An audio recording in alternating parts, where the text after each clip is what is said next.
Hello दोस्तों, कैसे हैं आप। उम्मीद करता हूँ कि ठीक ही होंगे। स्वागत है आपका हमारे चैनल पे, जहाँ हम करते हैं मूवीज़ का एक्सप्लेन। आज हम आपके लिए लेके आए हैं रेड स्पैरो। बिना किसी देरी की मूवी का एक्सप्लेनेशन शुरू करते हैं। टॉम, जो कि एक थिएटर कंपनी के लिए काम करती है और उसमें एक बेली डांसर है, वो जगह जगह पे जाकर कंपनी के लिए शो करती है और वहाँ पे डांस करती है। इसके बदले वो कंपनी उसको काफ़ी मोटी रकम और एक लग्जरियस फ्लैट और उसकी माँ जो बीमार है उनका इलाज करने का खर्चा उठाती है। हमें दिखाया जाता है कि डॉम का शो होता है जहाँ वो अपने पार्टनर के साथ डांस कर रही होती है, लेकिन उसका पार्टनर गलती से उसके पैर के ऊपर पैर रख देता है और डॉम का पैर बीच से टूट जाता है। इसके बाद डॉम को हॉस्पिटल ले जाया जाता है। वहीं दूसरी ओर उसी रात नेट, जो कि एक CIA एजेंट है, उसको इंटेल मिलता है कि उसका स्पाई दोस्त मार्वल उसे आज कोई इंटेल देने वाला है। वो जाता है पार्क में उससे मिलने के लिए, जहाँ पर पुलिस आ जाती है, क्योंकि पुलिस वहाँ पे आई होती है ड्रग माफियाज को पकड़ने के लिए। पर नेट को ऐसा लगता है कि वो वहाँ पे आए हैं नेट और मार्वल को पकड़ने के लिए। जिसके बाद नेट हवा में गन चला के वहाँ से भागता है और पुलिस उसके पीछे पड़ जाती है बिना मार्वल पे डाउट किए। मार्वल वहाँ से फाई से बच के निकल जाता है। नेट जा करके घुस जाता है अमेरिकन एम्बेसी में, जहाँ पे रशियंस नहीं जा पाते हैं, और इसके बाद उसे भेज दिया जाता है बाहर रशिया के। वहीं दूसरी ओर डॉम की आँख खुलती, जहाँ डॉक्टर उसको बताते हैं कि अब तुम डांस नहीं कर सकती हो, 3 महीने में तुम्हारा पैर ठीक हो जाएगा, पर तुम्हारा डांसिंग करियर खत्म हो चुका है। ऐसे में डॉम के अंकल, जो कि इवंस रहते हैं, वो एक रशियन एजेंट भी होते हैं और रशियन सिक्योरिटी के लिए काम भी करते हैं। वो डॉम के पास आते हैं और डॉम से कहते हैं कि अगर मैं तुम्हें बताऊं कि तुम्हारा पैर का टूटना एक्सीडेंट नहीं बल्कि एक सोची समझी साजिश थी, तो तुम क्या कहोगी। डॉम उनके ऊपर भरोसा नहीं करती है। वो एक ऑडियो डॉम को सुनाते हैं, जिसमें डॉम का डांस पार्टनर अपनी गर्लफ्रेंड से कहता है कि मैंने उसका पैर तो तोड़ दिया है, अब हमारे ऊपर कोई डाउट ना करे। इसके बाद डॉम जाती है थिएटर कंपनी में, जहाँ वो देखती है कि वो लड़का अब अपनी गर्लफ्रेंड के साथ डांस करता है। उस लड़की ने डॉम की जगह ले ली है। डॉम को काफ़ी बुरा लगता है। वो उसके पीछे पीछे जाती है, जहाँ बाथरूम में वो दोनों इंटिमिडेट हो रहे होते हैं। गुस्सा हुई डॉम उन दोनों के ऊपर अपनी स्टिक से अटैक कर देती है और उनके सर फाड़ देती है। वो वहाँ से निकल जाती है।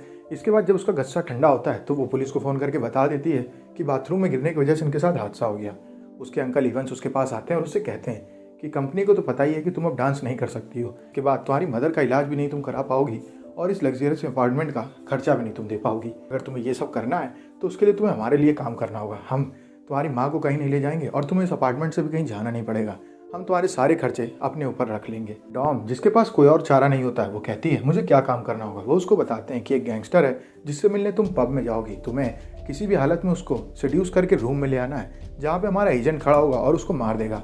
टॉम मिशन के लिए हाँ कर देती है, लेकिन वो कहती भी है कि वो मेरे साथ कुछ गलत करेगा तो उसके अंकल कहते हैं इसकी गारंटी हम देते हैं कि तुम्हारे साथ कुछ भी गलत नहीं होगा। वो जाती है, उस गैंगस्टर से मिलती है और उसको सेड्यूस करके रूम में ले आती है। लेकिन एजेंट के आने से पहले वो गैंगस्टर ज़्यादा सेड्यूस हो जाता है, जिस वजह से वो डॉम का रेप कर देता है। डॉम देखती है कोई वहाँ पे आया नहीं होता है, लेकिन तभी एजेंट आकर के उस आदमी का गला घोंट करके उसको मार देता है। वो डॉम को लेकर के वहाँ से निकल जाता है और पहुँचता है इवंस के पास। इवंस से डॉम कहती है कि आपने तो कहा था मेरे साथ कुछ होगा नहीं, पर मेरा तो रेप हो चुका है। वो अपने अंकल से कहती है कि अब मुझे ये काम नहीं करना है, मुझे ये काम अभी छोड़ना है। उसके अंकल उससे कहते हैं तुम हमारे काम करने का तरीका जान चुकी हो, अगर तुम यहाँ से बाहर गई तो हमारी सिक्योरिटी के लिए खतरा हो सकता है, जिस वजह से हमें तुम्हें मजबूरन मारना होगा। अब तुम्हारे पास कोई और चारा नहीं है, तुम्हारे अंदर सारी काबिलियत है एक एजेंट बनने की। हम चाहेंगे कि तुम हमारे प्रोजेक्ट रेड स्पैरो को ज्वाइन कर लो। डॉम के पास कोई और चारा नहीं होता है, क्योंकि वो अपनी माँ का ख्याल नहीं रख सकती बिना पैसों के, और वो अपने अपार्टमेंट का खर्चा भी नहीं दे सकती। वो अपने चाचा के साथ निकल जाती है प्रोजेक्ट रेड स्पैरो का हिस्सा बनने के लिए। वो उसको एक जगह ले जाता है जहाँ उसकी तरीके काफ़ी वॉलंटियर्स आए होते हैं। वो सब आर्मी बैकग्राउंड से होते हैं। डॉम अकेली होती है जो कि कहीं और से आई होती है। वहाँ पे एक ट्रेनर होती है जो पहले ही दिन डॉम और विक्टर को खड़ा कर देती है। वो बोलती है आप दोनों अपने कपड़े उतारिए। डॉम अपने कपड़े नहीं उतारती है, लेकिन विक्टर अपने पूरे कपड़े उतार देता है। वो डॉम से कहती है कि तुम्हें अपने दुश्मन के दिल तक पहुंचना होगा। अगले दिन ट्रेनर आके समझाती है कि कैसे उन्हें लोगों के चेहरे पढ़ना सीखना होगा। अगर वो चेहरे पढ़ के ये जान जाएंगे कि उन्हें क्या चाहिए, तो वो उसके बदले में उनसे इन्फॉर्मेशन ले सकते हैं। वो डॉम के बगल में बैठी लड़की को एक आदमी की फ़ोटो दिखाती है और कहती है क्या लगता है इसे क्या चाहिए। वो बोलती है इसे किसी के साथ गलत हरकत करनी है। जिसके बाद ट्रेनर उस आदमी को ला करके खड़ा कर देती है और उस लड़की से कहती है इसे जो चाहिए तुम्हें वो देना होगा। वो जाती है, उसके आगे बैठ जाती है, लेकिन वो कुछ करती नहीं और वहाँ से भाग जाती है। जिसके बाद ट्रेनर कहती है तुम्हें आज नहीं तो कल इसको जो चाहिए वो देना ही होगा, क्योंकि इन्फॉर्मेशन के लिए अगर हमें कुछ भी करना पड़े तो हमें करना चाहिए। टॉम नहा रही होती है जहाँ पे विक्टर आ जाता है और वो उसका रेप करने की कोशिश करता है। वो उसके ऊपर अटैक कर देती है और उसकी आंख पे अटैक करके वहाँ से हट जाती है। विक्टर पहुंचता है ट्रेनर के पास, जहाँ ट्रेनर डॉम से कहती है कि तुमने हमारे ऑफिसर के ऊपर अटैक किया, उसकी जान जा सकती थी। डॉम कहती है ये मेरा रेप करना चाहता था। ट्रेनर कहती है कि तुम्हें इन्फॉर्मेशन के लिए अगर कुछ भी करवाना पड़े तो तुम्हें करवाना चाहिए। अगले दिन वो दोनों क्लास में खड़े होते हैं, जहाँ डॉम से ट्रेनर कहती है कि तुम्हें उसे वो देना होगा जो उसे चाहिए।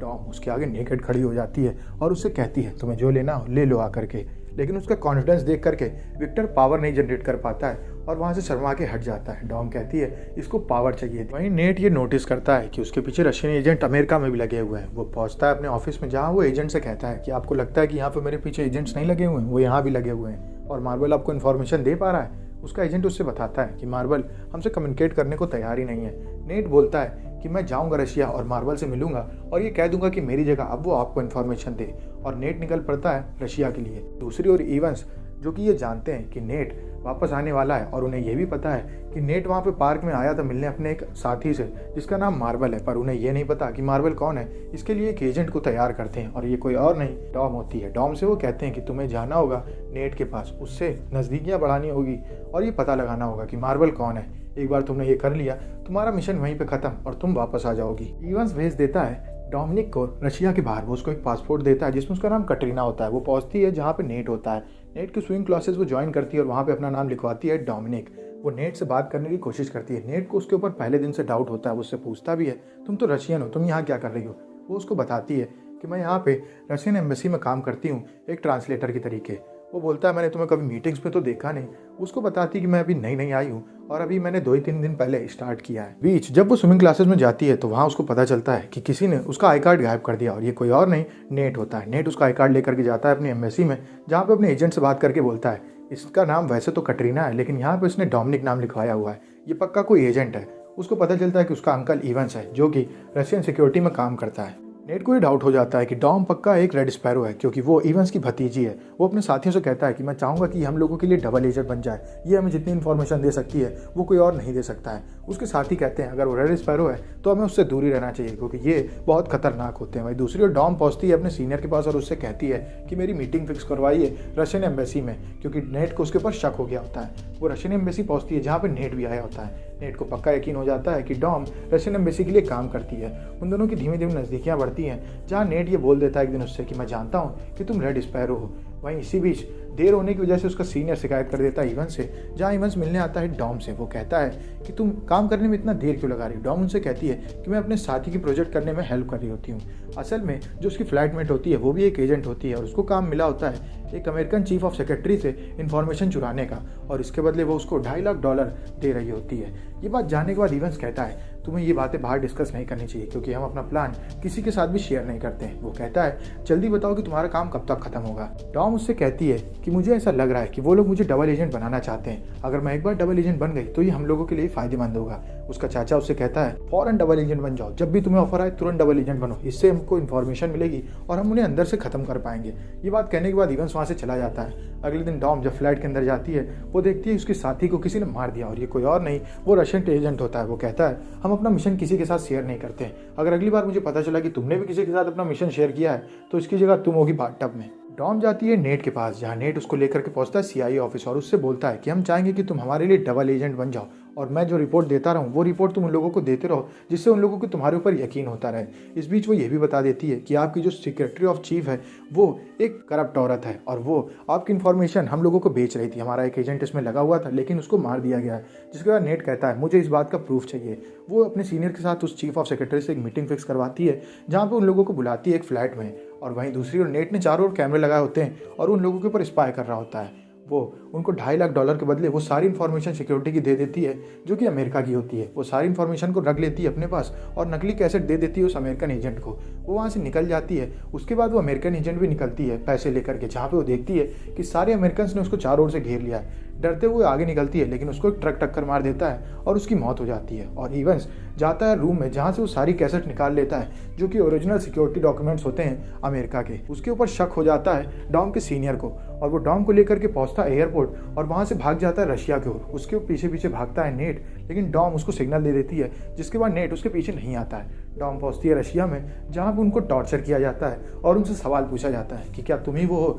जिसकी वजह से वो अमेरिकन एजेंट मारी गई। डॉम उससे मना करती रहती है। इस बीच डॉम के कपड़े भी फाड़ दिए जाते हैं, उसको बिल्कुल नेकेड कर दिया जाता है और उसके सर पे तौलिया रख के उसके सर पे डंडे भी मारे जाते हैं। आखिरी दिन उन दोनों के ऊपर गोली पॉइंट कर दी जाती है जिसमें सीनियर को तो मार दिया जाता है पर डॉम को नहीं मारा जाता है। डॉम के अंकल उससे आकर के कहते हैं अगर तुमने ऐसा किया है तो प्लीज़ बता दो कि तुम उनसे मिली हुई हो। डॉम कहती है आपने ही कहा था कि मुझे डबल एजेंट बनना है, और जब मैं डबल एजेंट बन चुकी हूँ तब आप ऐसी बात क्यों कर रहे हैं? मुझे अपने देश के लिए काम करना ही होगा। उसके अंकल के उसको यकीन हो जाता है और उसको वापस भेज देते हैं। डॉम पहुँचती है नेट के पास, जहाँ नेट उसको देख करके काफ़ी खुश हो जाता है। वो उससे कहता है मुझे डर था वो लोग तुम्हें कहीं जान से ना मार दें।